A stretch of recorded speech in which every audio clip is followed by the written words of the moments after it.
всегда прав, поэтому в любом случае. Пешехода, да, Коля пропустил. А тот, который сзади Коли, машина у него хорошая тоже. Еще лучше, чем у Коли. Себе помял перед, Коля сзади там. Мятина.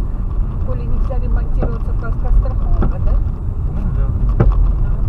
А сам будет. Нет, если у меня тоже страховка, он тоже по страховке оплачивает.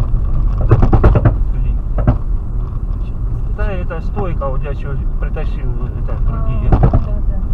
Это она уже Надо было решить там мотать. надо менять ее. Это уже конкретно она уже не работает. Это в самой машине, да? Да. Бракованная попалась. Я купил, это новая. Ну я ж знаю, что новая. Она сразу кончилась. А буду страховки уже возвращать. нету, да? Страховки. Страховки нет, чтобы как бы. Ну, вот я взял замену, буду менять на работе. Ну сам менять будешь. А? Они уже не меняют, они. Почему? У них гарантия есть у этих запчастей. Они дорогие. Вот это вот 4 штуки поменять 20 тысяч. Они очень дорогие. Поэтому гарантию не дают. А если вот такое происходит на второй сотни километров, то извините меня, ну как это так? А бывает, да? Да.